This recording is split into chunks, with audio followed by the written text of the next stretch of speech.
U današnjoj MTH emisiji otkrivamo ko nosi pametne cipele.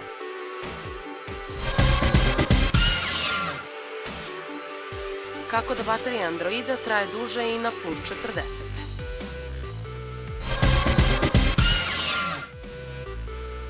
Kako uz pomoć aplikacija možemo čuti bolje. Šta će se vidjeti kroz nove Google naočare.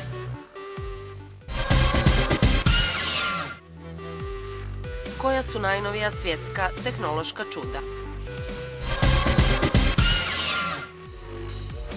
Zašto industrija videoigara zaobilazi ženske likove?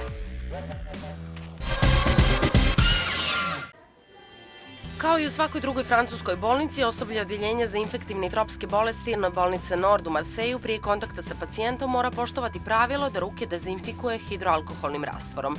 Međutim, često se ovo pravilo krši, pa na ovom odjeljenju dezinfekciju ruku prati automatizovani sistem koji su razvile dvije francuske kompanije. Radi uz pomoć radiotalasa i to tako što je spojen sa senzorom dozera za alkohol. Sistem prati svakog člana osoblja pomoću čipa koji je ugrađen u njihovoj obući i evidentira kada i koliko puta su dezinfikovali ruke. Profesor Filip Brouki, načelnik odjeljenja za infektivne i tropske bolesti, ovaj sistem je testirao prije 2 godine. Njegov cilj je bio da se na odjeljenju bolje poštuju obavezna pravila i preporuke Svjetske zdravstvene organizacije. Alors, ici, je suis à l'emplacement d'une antenne. Upravo stojim na lokaciji na kojoj je ugrađena antena koju vi naravno ne možete da vidite, a koja detektuje da je ovo moja obuća jer je u njoj ugrađen čip sa mojim imenom. Sada kad dezinfikujem ruke, ona šalje impulse sistemu koji će to i evidentirati.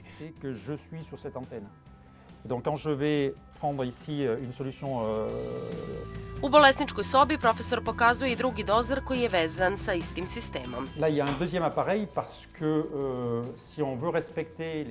Dakle, ovo je druga mašina jer ako želimo da ispoštujemo 5 najvažnijih pravila Svjetske zdravstvene organizacije, moramo dezinfikovati ruke prije kontakta sa pacijentom, tačnije prije ulaska u ovu označenu oblast koja nas opominje da ne smijemo ulaziti prljavih ruku.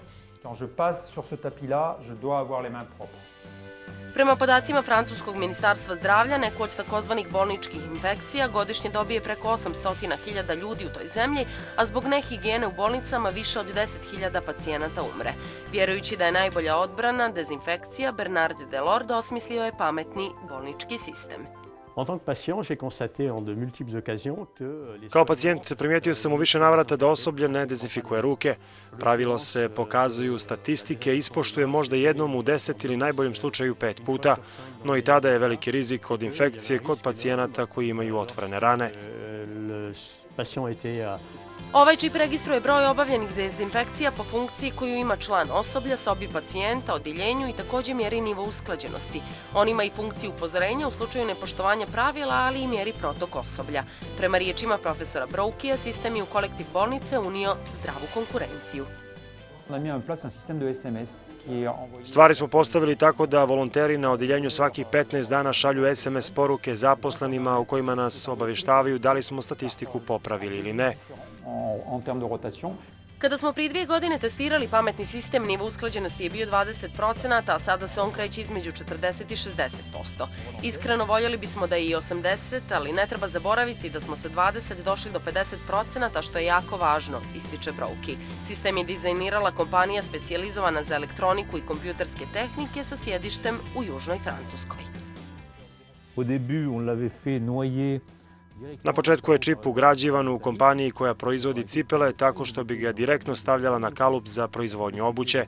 Međutim, to je bilo komplikovano zato što je svakom članu osoblja morala da se prilagodi tačna veličina cipela, tako da smo došli na ideju da je bolje da čip mi ubacujemo u cipelu i zalijepimo vodotpornim lijepkom. Pitate se zašto baš cipele? Zato što je to jedini dio uniforme koja lično pripada svakom članu osoblja. Od postojećih elektronskih sistema koji prate nivo higijene ruku, ali video nadzora samo pojedini obećavaju. Problem je što većina njih nema mogućnost da razlikuje članove osoblja od posjetilaca koji ulaze u sobe pacijenata. Problem je riješen postavljanjem čipa u obuću zdravstvenih radnika. Sestra Ludivine Garcia kaže da je ovaj sistem zapravo podsjetnik njegovateljima. Zato što postoje situacije kada smo, na primjer, zaboravili da dezinfikujemo ruke, kao kada, na primjer, nosimo pacijentima tacnu sa hranom. U kompaniji planiraju da isti sistem komercijalizuju i u ostalim bolnicama, ali i staračkim domovima. Početkom godine pametni sistem osvojio je prvu nagradu na takmičenju Izazov za što bezbjedniji kontakt, na kojem su mnoge poznate kompanije predstavile svoje proizvode.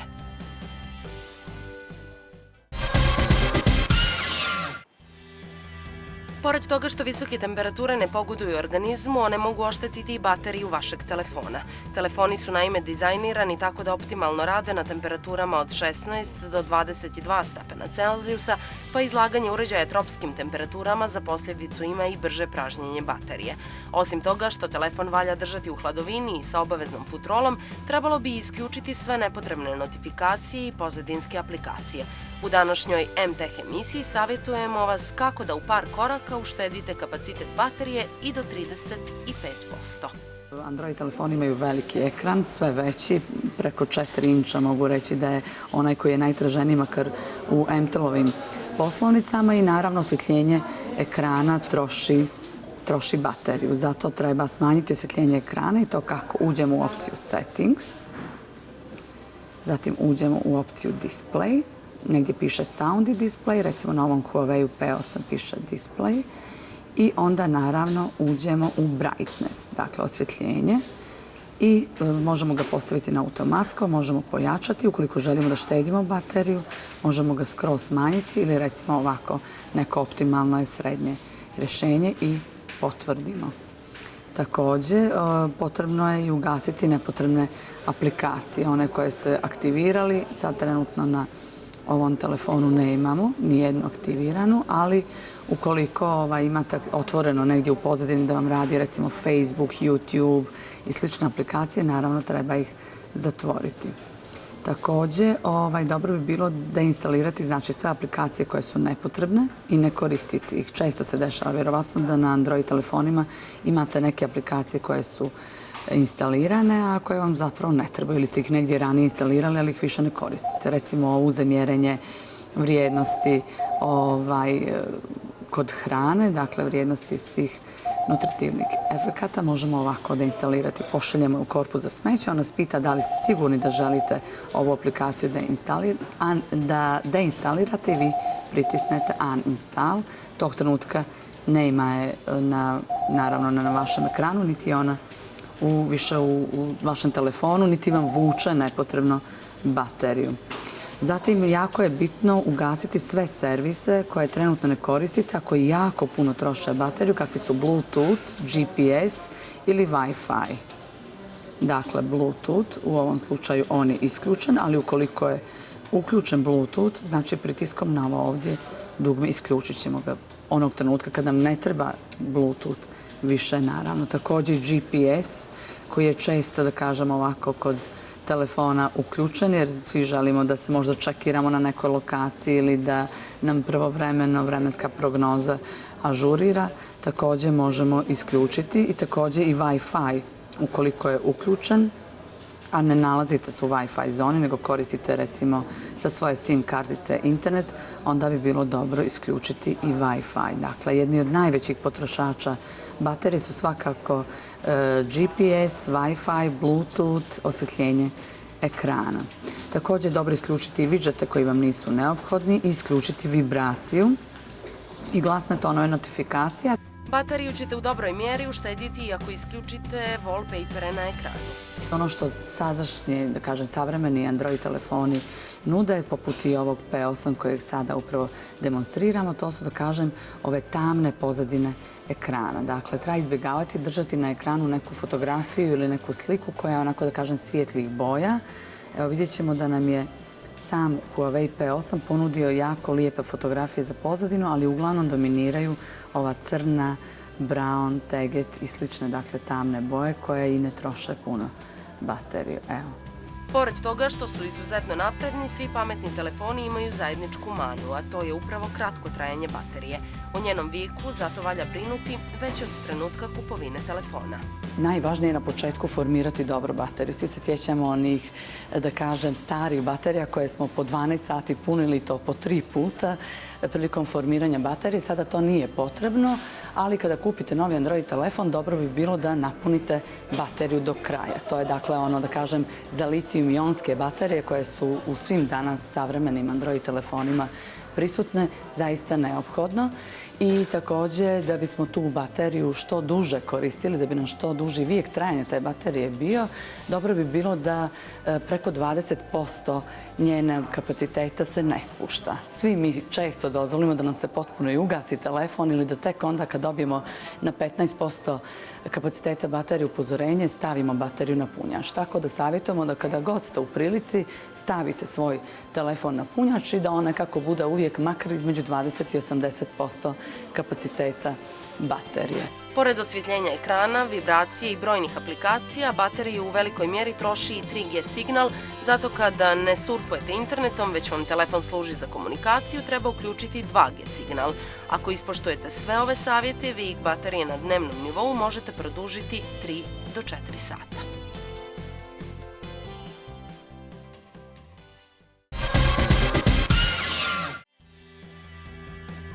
Novu verziju Google naočara pokretaće Intel Atom procesor. Nova serija biće nazvana Enterprise Edition ili samo EE. Unaprijeđena verzija glas naočara će posjedovati veću prizmu, što je u stvari mali dio uređaja za nošenje, u koji se gleda dok će Intel obezbiditi Atom procesor. Velika prizma je dobrodošla jer će smanjiti zamaranje oka i omogućiti da veće NAU kartice budu smještene ispred vidnog polja, dok će Intel procesor obezbiditi unaprijeđene performanse i bolje trajanje baterije. Pored toga, upravljanje toplotom će biti regulisano, a zahvaljujući Intel Atom procesoru i dužem trajanju baterije moći ćete da nosite naočare cijel dan. Početkom godine i pored velikog interesovanja, Google je odlučio da dosadašnje verzije naočara povuče iz prodaje dok ne razvije novi model pristupačniji za korisnike. Od kada ih je Google prvi put najavio, Google Glass naime izaziva velike kontroverze javnosti. U posljednje 2 godine na tržištu se moglo naći mnogo beta ili takozvanih istraživačkih verzija naočara. Radi se o naočarima koji u sebi imaju računar, povezane su sa internetom i imaju ekran. Ova revolucionarna tehnologija omogućava nam da sagledamo proširenu realnost. Sigurno se pitate kako to izgleda u praksi. Zamislite, na primjer, da prolazite pored izloga i zanima vas cijena cipela koje vidite u radnji. Obzirom na to da će Google naočare imati virtualnog asistenta, dovoljno je samo da pitate. Možete da snimate i fotografišete sve što vidite, samo treptajem oka. Da odgovarate na mailove i šaljete poruke uz pomoć voice maila i sl. Jedna od najvećih prednosti je što, zahvaljujući brojnim aplikacijama, možete da pratite i svoje zdravlje. Putnike najviše raduju integrisane Google mape, kroz koje je Google Glass mnogo lakše koristiti. Najavljeno je i potpisivanje ugovora sa prestižnim dizajnerskim kućama, pa će Google Glass moći da nose i korisnici koji imaju dioptriju. Sa druge strane, britanska vlada zabrinuta je da bi Google Glass mogle da skrenu pažnju vozača te razmatra mogućnost zabrane tokom vožnje. No dok ne stigne nova verzija Google naočara, ostaje otvorena dilema da li kroz Google naočare možemo pogledati u budućnost. Ono što je već sada gotovo izvjesno je da će Google Glass biti velika konkurencija pametnim telefonima, čime nam sutrašnjica stiže brže nego što su mnogi očekivali. Ovo možda ne izgleda kao slušni aparat, ipak za više od 10.000 ljudi širom svijeta mobilni telefon je sada način da bolje čuju. To je zapravo digitalni aparat koji radi pomoću aplikacije na smartfonu. Klipovi, muzika i telefonski pozivi prilagođeni su nivou sluha svakog člana ove ekipe. Iako neko od njih nije siguran koliko dobro čuje, nudi mu se probni period u kojem će njegov sluh provjeriti stručnjaci. Ideju su razvila 4 studenta, buduća inženjera iz Argentine, a danas će direktor i tehničar kompanije testirati svoje proizvode na potrošačima. Prema podacima Svjetske zdravstvene organizacije, oko 360 miliona ljudi širom svijeta ima slab sluh. Ipak manje od 10% njih ima slušni aparat. U zemljama u razvoju, kao što je na primjer Argentina, taj broj se čak smanjuje na manje od 3%. Da bi se taj jaz premostio, može pomoći upravo ova aplikacija koja košta svega $2,5 mjesečno ili $30 godišnje. U poređenju sa slušnim aparatom, za koji treba izdvojiti i do $2.000, ovo je značajan tehnološki napredak. Jedan od kreatora ove aplikacije ideju je dobio na osnovu ličnog iskustva prijateljice koja ima problem sa sluhom. Uvijek je morala da sjedi u prvom redu kako bi uopšte mogla da čuje profesora. U situacijama kada su prva mjesta već bila zauzeta, bilo ju je sramota da moli ljude da joj oslobode mjesto. Umjesto da sjedi i gleda u leđa predavača i ne čuje ništa, naša prijateljica je napustila školu. Upravo to nas je motivisalo da Arijeli i mnogim drugim ljudima sa sličnim hendikepom pružimo šansu. Upravo kroz Arijelin slučaj inženjeri su razvili ovu aplikaciju. Danas njihov proizvod preuzet je 200.000 puta u 150 zemalja širom svijeta. Jedan od korisnika ove aplikacije je i 62-godišnji Julio Fernandez. Fernandez aplikaciju koristi uz pomoć Bluetooth slušalica koje preko zvučnika telefona prenose zvukove iz okoline. Danas na ovaj način sluša muziku i prati lokalne fudbalske utakmice.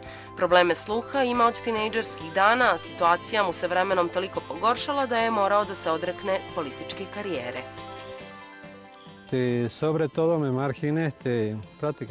Vremenom sam se potpuno izolovao od društva. Ne bih se ni gledao sa prijateljima, izbjegavao sam čak i odlazak na utakmice. Previše mi je bilo neprijatno da se nalazim u grupi ljudi.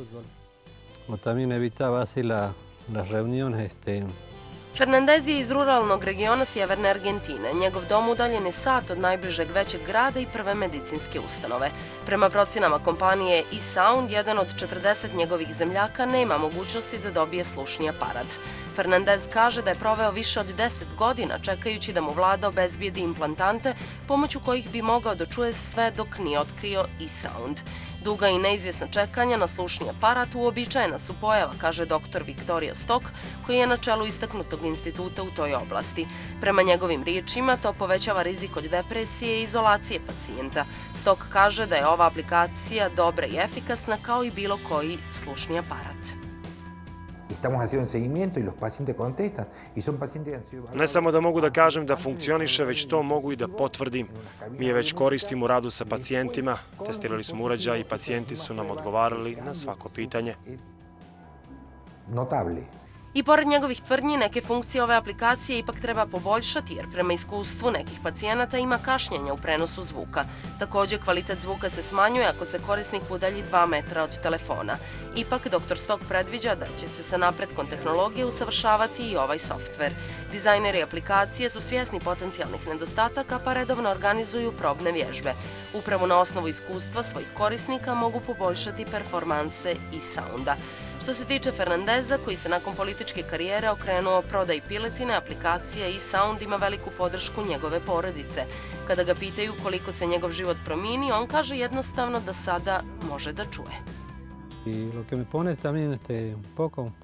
Osjećam se dobro i srećan sam. Želim da poručim drugima koji imaju probleme sa sluhom, a nemaju ljekara u blizini ili se stide da o tome otvoreno pričaju, da rješenje postoji. Želim da ih utješim i ohrabrim. Aplikacija također može spriječiti oštećenja sluha na bučnim mjestima ili prilikom naprezanja uha da čuju prejake tonove. Dizajneri također razvijaju i specijalizovane slušalice koje će biti dio aplikacije, trenutno dostupne za Android telefone i to na engleskom i španskom jeziku.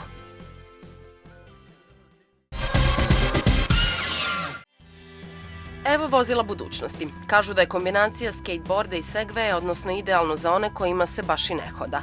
Revobot pokreću 2 motora, svaki od po 30 volti na pogonu litijum-ionske baterije koju je moguće napuniti za 2 sata. Maksimalna brzina je 12 km na sat, a dobit ćete domet od 19 km sa jednim punjenjem. Opremljeni zvučnikom koji Bluetoothom možete povezati sa pametnim telefonom i puštati muziku dok se vozite. Težina mu je 10 kg, a košta oko $600. Švajcarska pošta u saradnji sa svojom kargo poštanskom službom i kalifornijskim proizvođačem dronova Matternet planira da tokom ljeta počne testiranje isporuke pošiljki pomoću dronova malih bespilotnih letilica. Cilj projekta je sagledavanje potencijala ove tehnologije na teritoriji Švajcarske, objasnio je portparol švajcarske pošte Bernard Burki. Ova kompanija namjerava probno uvođenje dronova, a za sada se ne zna da li će i kada oni ući u redovni program isporuke. Kada dostava obične pošiljke nije moguća zbog prirodnih prepreka poput vode ili planinskih vijenaca, tada su dronovi idealno rješenje za isporuku hitnih medicinskih proizvoda. DHL, ogranak njemačke pošte, prošle godine je prvi u Evropi počeo sa korišćenjem bespilotnih letilica za dostavu pošte uglavnom medicinskog karaktera na ostrvo Juist. Njihov dron može da leti brzinom od 65 km na sat. sat. Američka IT kompanija Amazon dobila je dozvolu američkih vlasti da testira dronove za isporuku svojih pošiljki. Minijaturni dronovi rade na električni pogon i mogu da pređu udaljenost od 16 km u prečniku. Mali plastični paket koji sadrži narudžbinu montira se ispod bespilotne letilice koju Amazon naziva Octocopter i koja leti do kuće naručilaca. Avion na solarni pogon Solar Impulse 2 neće ponovo letjeti prije aprila 2016. godine zbog raznih popravki, saopštio je tim naučnika koji organizuju put oko svijeta. Baterije na letjelici su pretrpjele veliko oštećenje i njihova popravka će trajati nekoliko mjeseci. Solar Impulse 2 sletio je 3. jula na Havaje poslije 120 sati leta od Japana preko Tihog okeana, tokom kojih je prešao 8200 km, čime je postignut novi svjetski rekord. Avion je na put oko svijeta poletio iz Abu Dabija 9. marta. Solar Impulse leti bez goriva, a struju dobija iz 17.000 solarnih ćelija postavljenih na krilima raspona 72 metra. Letilicom na smjenu upravljaju švajcarski piloti Bertrand Piccard i André Boršpeng. Očekuje se da etapni let oko svijeta s pauzama traje oko 5 mjeseci. Ovo putovanje privuklo je širom svijeta veliku pažnju ljudi koji solarni pogon vide kao gorivo budućnosti i izvor čiste i obnovljive energije. Kompanija Uber, koja se bavi taksi uslugama i privatnim prevozom, dolazi u Hrvatsku i Srbiju. Na zvaničnoj stranici kompanije raspisani su konkursi za poslove u Zagrebu i Beogradu. Uber je kompanija koja nudi taksi prevoz putem aplikacije. Na svim tržištima gdje se pojavio dizala se prašina i bunili su se lokalni taksi prevoznici, tvrdeći da se radi o nelojalnoj konkurenciji koja posluje bez ikakvog državnog nadzora. U nekim zemljama poslovanje Ubera je bilo čak i zabranjivano, a na najavu njihovog dolaska prije nekoliko mjeseci reagovali su i zagrebački taksisti koji su najavili borbu svim raspoloživim sredstvima. Za samo 6 godina Uberova aplikacija je postala toliki hit da je u funkciji u 57 država, odnosno u više od 300 gradova. Procjenjuje se da će samo u ovoj godini okrenuti 10 milijardi dolara prihoda, dok se vrijednost kompanije procjenjuje na 41 milijardu dolara. NASIna letjelica The New Horizons, koja je nedavno završila prelitanje Plutona i poslala slike na Zemlju, navođena je uz pomoć istog procesora koji se nalazi u prvoj PlayStation konzoli koja je izašla 1994. godine. Ova letjelica koristi MIPS R3000 za pokretanje motora, raznih senzora, kao i slanje podataka. Lansirana je u svemir 2006. godine. Iako je poređenje radi, u to vrijeme na tržištu već bio je dostupan i PS3, poznato je da NASA oduvijek preferira hardware koji je prošao veoma detaljna testiranja za razliku od novih tehnologija. Osim nekoliko modifikacija koje su implementirane kako bi čip opstao u svemiru, u to vrijeme već 12 godina star procesor bio je dovoljan za potrebe ove letjelice. Inače, ako niste znali, procesor iz prvog PlayStationa radi na 33 MHz. NASA često koristi hardware koji je prevashodno namijenjen za video igre. Do sada su koristili i Kinect i Oculus Rift, a nedavno su objavili da planiraju da koriste i Microsoftovu reality tehnologiju kao podršku na svemirskoj stanici u dnevnim zadacima.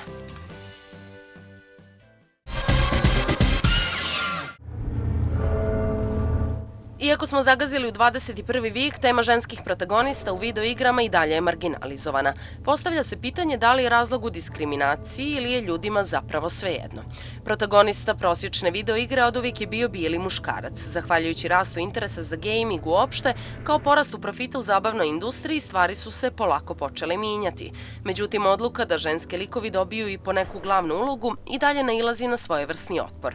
Najbolji primjer ovome je Ubisoftov debakl s Assassin's Creed Unity, gdje su nestašicu ženskih likova opravdali nedostatkom resursa.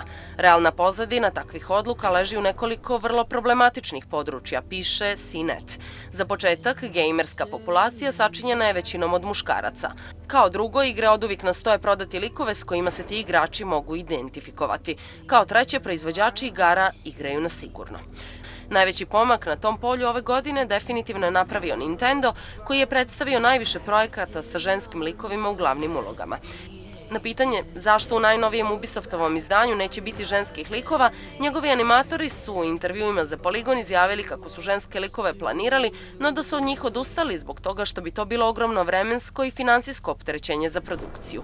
Bila bi to dvostruka produkcija animacija, dvostruka produkcija glasova i naravno dvostruka produkcija vizualija, izjavio je kreativni direktor Alex Amancio. Problem je u tome što insistiramo na likovima koji se mogu vizualno mijenjati. Bilo bi to zaista mnogo posla. Dizajner Level prevela Bruno Andre, kaže kako je za kreaciju ženskog kostura potrebno napraviti više od 8000 animacija. Sve Ubisoftove argumente pobio je njihov bivši animator Jonathan Cooper, koji je itekako upućen u problematiku, ali i stanje Ubisoftu, obzirom da je bio glavni animator na Assassin's Creedu 3, ali i na Mass Effectu 2, koji je bio obilat ženskim likovima. Cooper tvrdi da je to posao koji iziskuje svega nekoliko dana rada. Situacija bi se uskoro morala promijeniti. Prema trenutnoj statistici, žene čine 48% gejmerske populacije. Tome u prilog idu casual naslovi poput Candy Crush sage i ostatka Facebook društva. Međutim, zanemarimo li dio populacije koji sačinjavaju casual igračice, broj ženskih hardcore gejmera i dalje je visok, konkretno preko 33%. U pokušaju da smire strasti među ženskim dilom gejmerske populacije, iz Ubisofta su objavili novi foršpan u kojem predstavljaju ženski lik koji protagonista spašava od egzekucije na jednom od trgova. Radi se o Alice, o kojoj će Ubisoft objaviti i mini roman u kom će ona imati glavnu ulogu, a istovremeno će biti objašnjena i pozadina njene uloge u Unity-u. Kompanija će također objaviti i njenu figuricu, što daje nadu da bi ženski likovi u buduće mogli da dobiju više mjesta u video igrama.